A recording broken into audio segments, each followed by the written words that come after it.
दो बातें तुम्हें नहीं बताई, मैं तुम्हें वो बता रहा हूं। और अगर तुम्हारा ये बातें सुनने के बाद माइंडसेट ना चेंज हो ना, तो तुम जो कहोगे मैं वो करने को तैयार हूं। तुम्हारा ना सोचने का नजरिया बदल जाएगा। तुम्हारा एग्जाम और आने वाले समय में जितने भी तुम इंग्लिश के एग्जाम दे रहे होंगे, कहीं ना कहीं ये तुम्हें इंपैक्ट डालेगा। तुम्हारा दिमाग इस तरह से सोचना शुरू कर देगा जब तक नहीं सोचते थे तुम। क्योंकि मैं जो तुम्हें बताने जा रहा हूं ना, ये मैं 10 सालों का अपना एक्सपीरियंस, जो मैंने बच्चों से बातें की हैं, जो मैंने टॉपर्स को, एवरेज को या बिलो एवरेज स्टूडेंट्स को देखा है, जाना है, समझा है, मैंने उनसे जो सुना है, साथ ही जो सीबीएसई के कॉपी चेकर्स हैं या किसी और बोर्ड के कॉपी चेकर्स, जो टीचर्स हैं, इंग्लिश टीचर्स हैं, मैंने उनका जो रिव्यू लिया है, उनके जो इनसाइट्स मैंने लिए हैं, उन सबका निचोड़ तुम्हें बताने जा रहा हूं।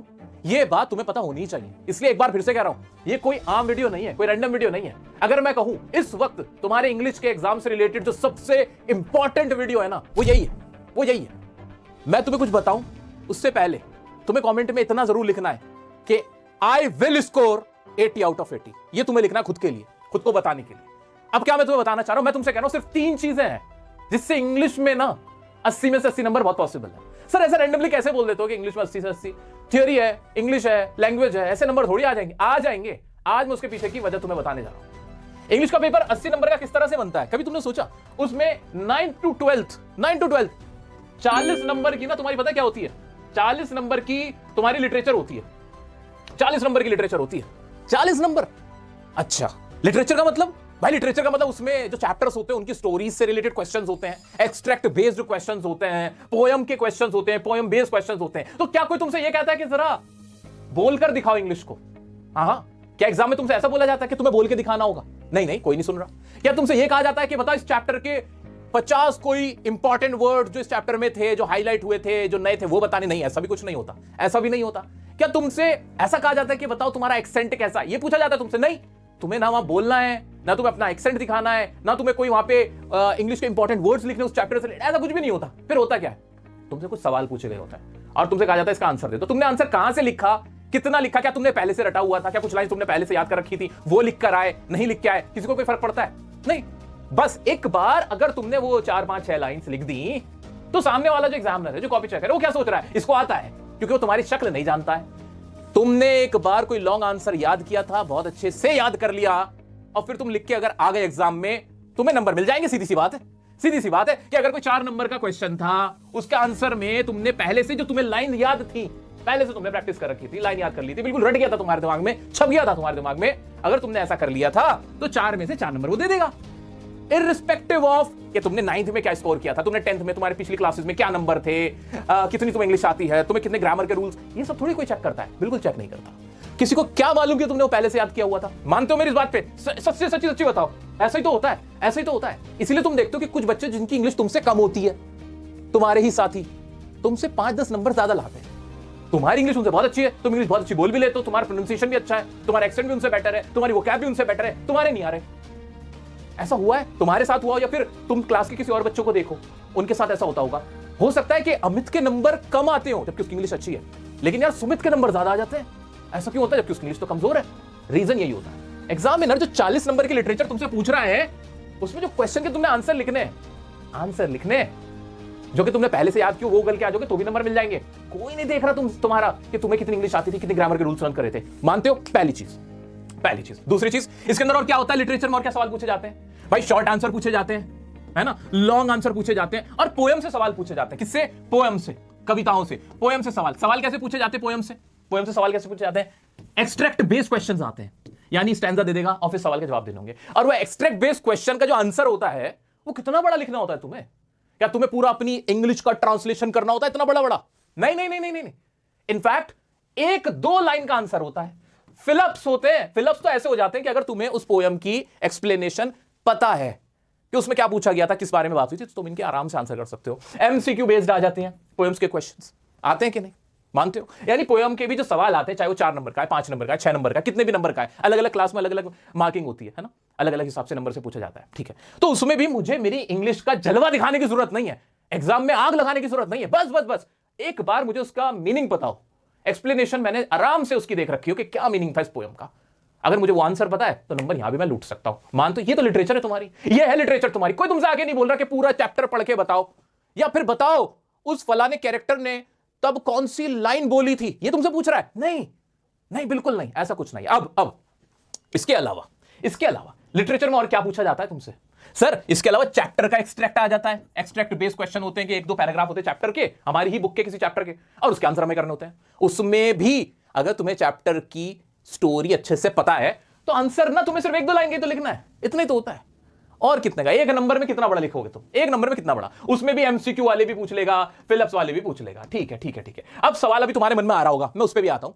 तुम्हारे मन में आ रहा होगा सर अब तो हमारा जो बोर्ड है स्पेशली सीबीएसई बोर्ड, वो तो कहता है competency based questions, parallel questions. अरे रुको जरा, रुको जरा, आंखें खोलो, आंखें खोलो मेरे दोस्त। जो एक कॉम्पिटेंसी बेस्ड क्वेश्चन वाला जो पूरा हाइप है ना, ये पूरा हाइप जो बनाया हुआ है कॉम्पिटेंसी बेस्ड क्वेश्चंस का, इन्फ्रेंस बेस्ड क्वेश्चंस का, मैं अपने एक्सपीरियंस से बता रहा हूं। मेरा काम ही है, मैं सिर्फ यही करता रहता हूं। मैं सिर्फ इंग्लिश जानता हूं, इंग्लिश पढ़ाता हूं और तुम सबके लिए ही काम करता हूं। मेरा कुछ और है ही नहीं, मेरा कोई फोकस और है ही नहीं। अब मैं तुमसे बता रहा हूं एक बात, वो क्या है वो सुनो। ये जो कॉम्पिटेंसी बेस्ड क्वेश्चन का है ना पूरा सिनेरियो, कि बड़ा मुश्किल क्वेश्चन पूछा जाता है सर, पैरेलल क्वेश्चन है, 2 चैप्टर की कंपैरिजन करके हमें आंसर लिखना होता है।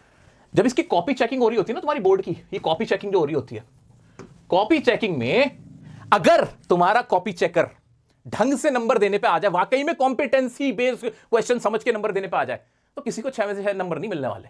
6 में से 3 मिल जाए तो बहुत बड़ी बात है, लेकिन उनको ऊपर से इंस्ट्रक्शंस है, इंग्लिश में फेल नहीं कर सकते हो तुम्हें। दिखाने के दांत कुछ और है और खाने के कुछ और है, याद रखना।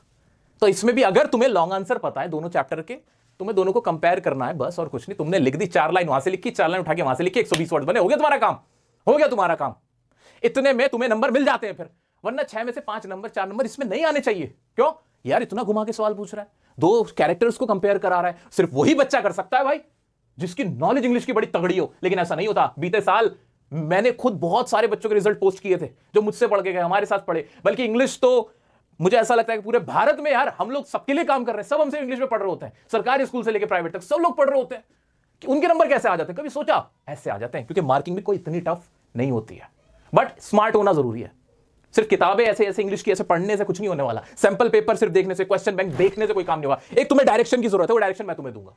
पहले ये बताओ, अब ईमानदारी से बताओ यार, ये वीडियो आज मैं बहुत ही ना कैंडिड होकर बना रहा हूं। ईमानदारी से बताओ, क्या माइंडसेट बदला? माइंडसेट बदला?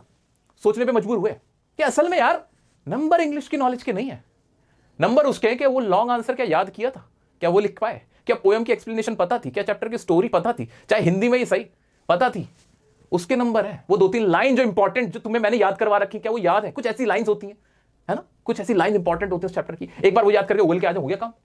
मानते हो? चाहे मुझे ग्रामर के रूल्स आते, कोई नहीं पूछ रहा तुमसे। पैसिव वॉइस आती है तुम्हें? आती है पैसिव वॉइस? कोई नहीं पूछ रहा। मॉडल्स आते तुम्हें? कोई नहीं पूछ रहा तुमसे। ठीक है, क्लास 10th में, चलो 9th और 10th में ग्रामर में मॉडल्स है, मानता हूं, लेकिन अलग से कोई उनके ऊपर 10 नंबर के सवाल नहीं पूछ रहा तुमसे। अगर पूछने पे आ जाए ना, अगर पूछने पे आ जाए, पैसिव वॉइस के क्वेश्चन पूछने पे आ जाए, क्लॉजेस के क्वेश्चन पूछने पे आ जाए, अगर एडवर्ब के ऊपर क्वेश्चन पूछने पे आ जाए, क्योंकि मैं सबको पढ़ा, फंस जाओगे। लेकिन वो सब पूछा ही नहीं जाता, सबका बड़ा पूछा क्या जा रहा है। ठीक है, ये सब तो होता है। और इसमें आंसर करने के लिए तुम्हें किस चीज की जरूरत होती है? इंग्लिश की। कौन कह रहा है तुमसे? इंग्लिश की नहीं भाई, तुम्हें फॉर्मेट की जरूरत होती है।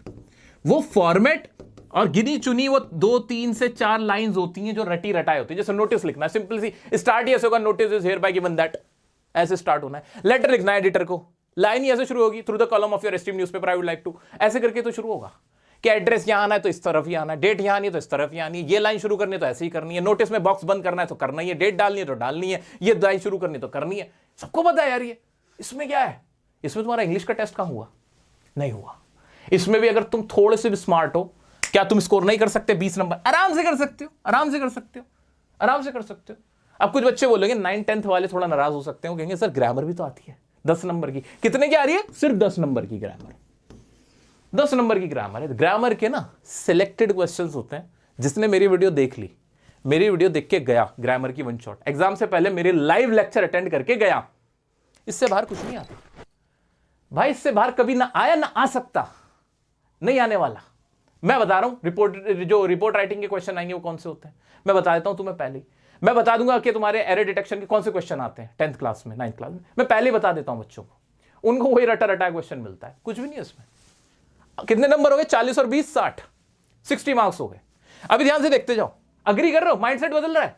फॉर्मेट के नंबर है, फॉर्मेट का तुमने 2-4 सवाल ऐसे सॉल्व्ड आंसर देख लिया ना तुमने लेटर राइटिंग के, इन्विटेशन रिप्लाई के, हो गया काम तुम्हारा, हो गया काम तुम्हारा। अभी आऊंगा तुम्हारे मन में जो 2-3 सवाल अभी आ भी रहे होंगे ना, वीडियो के एंड तक सारे धुल जाएंगे, सारे धुल जाएंगे।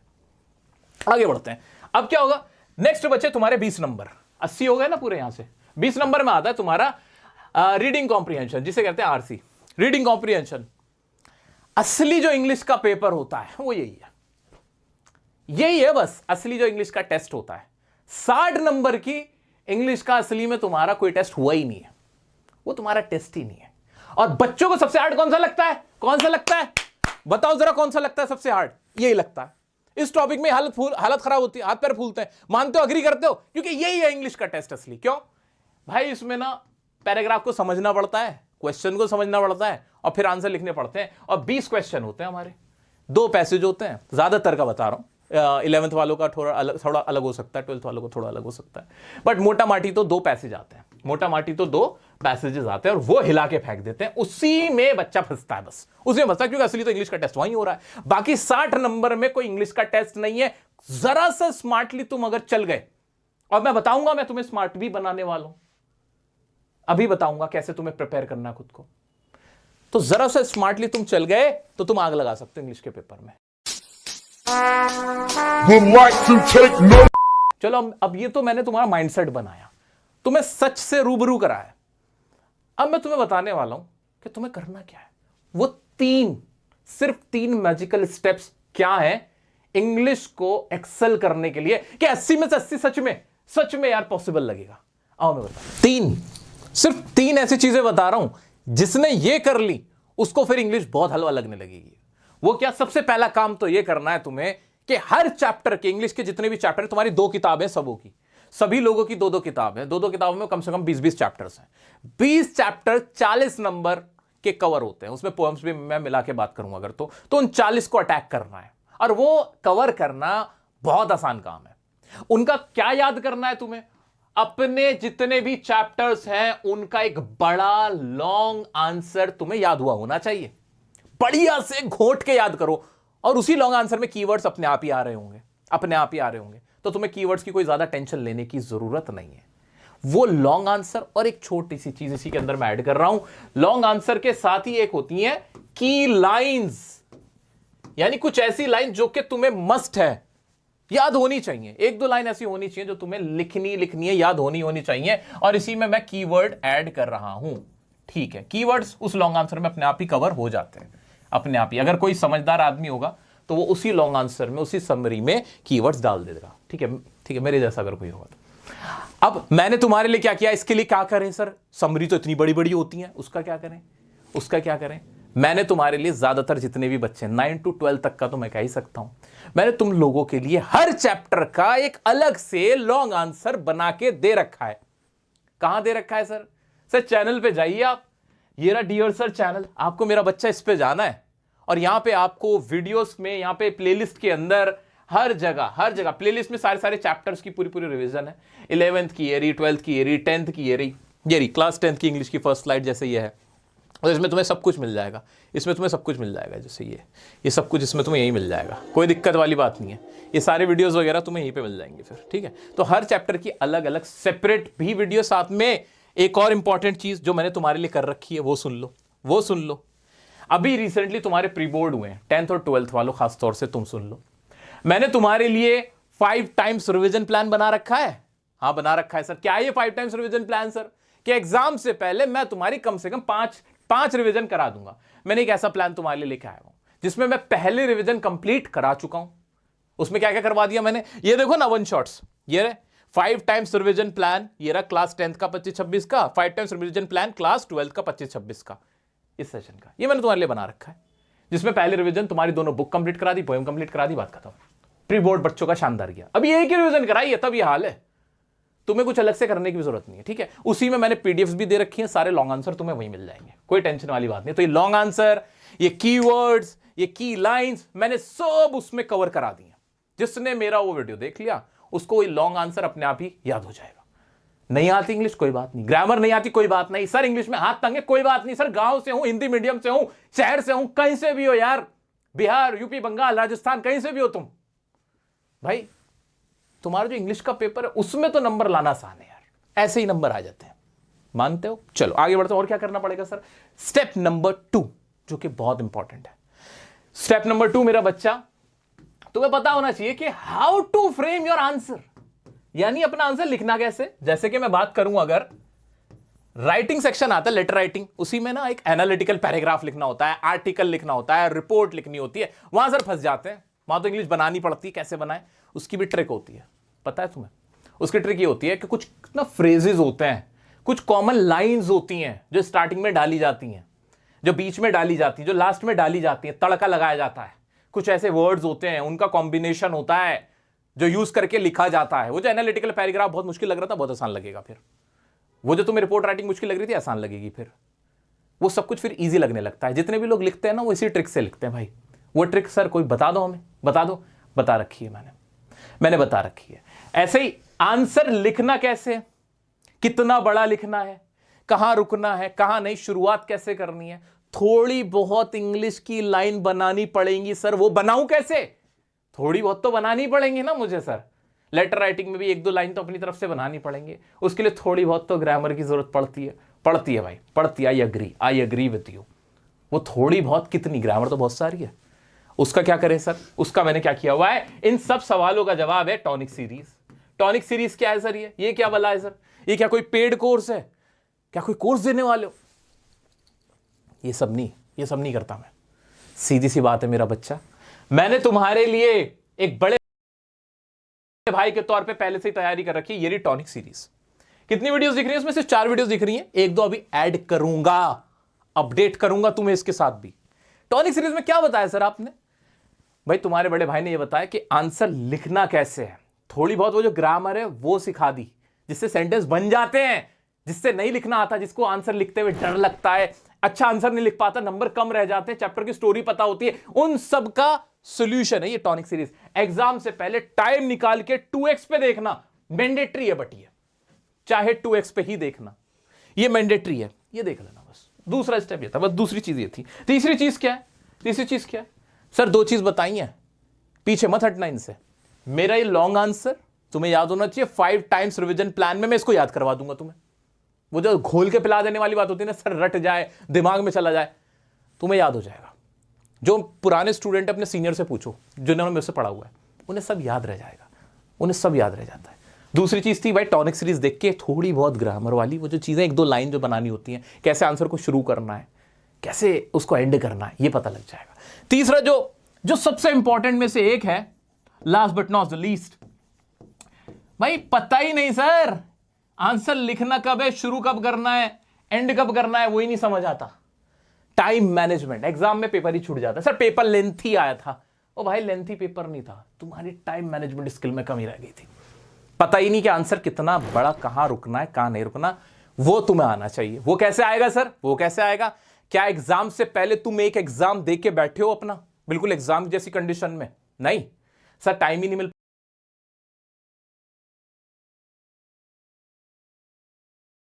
तुम्हारी टाइम मैनेजमेंट स्किल में कमी रह गई थी।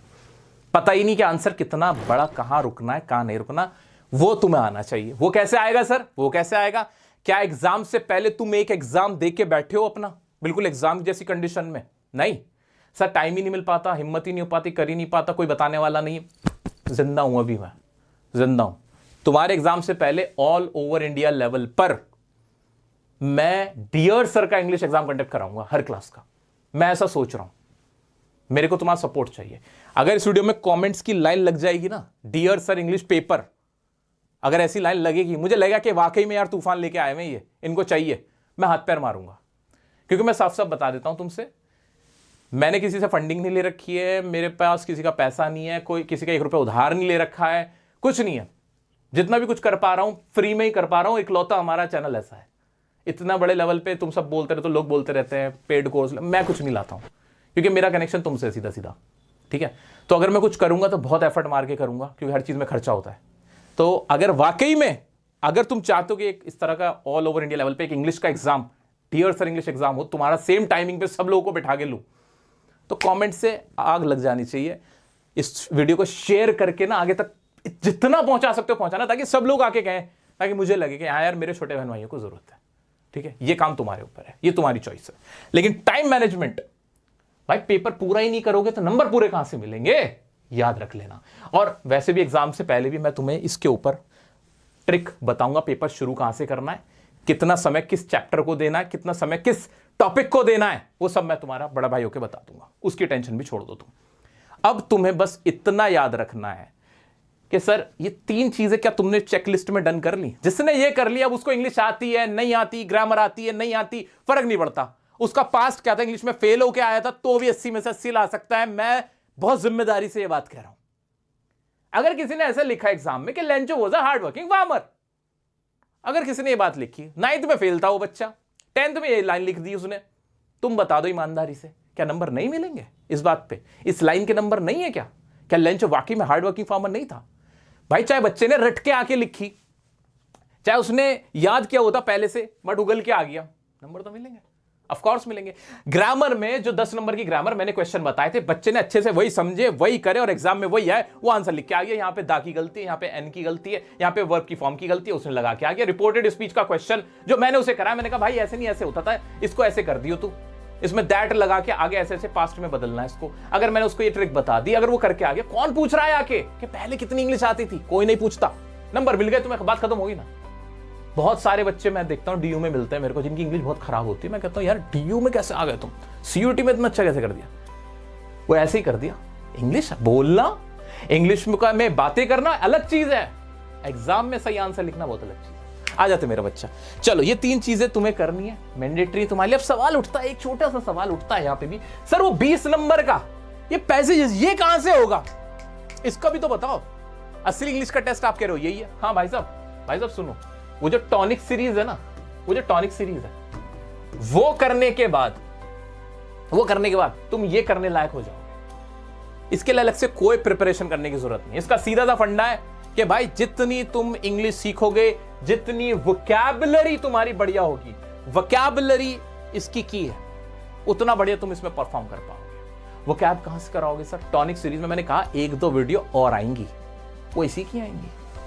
तो मैं तो तैयार बैठा हूं, बहुत रिलैक्स्ड होके बैठा हूं, क्योंकि मुझे विश्वास है अपने प्लान पे, अपने एक्सपीरियंस पे, अपने हार्डवर्क पे और तुम्हारे प्यार पे, कि तुम मुझसे प्यार करते हो, मेरा कहा मानोगे। मेरा सर झुकना नहीं चाहिए। जो चीजें बताई हैं आंख बंद करके तुम्हें करनी है। कहीं कोई डाउट आता है, ये इंस्टाग्राम है।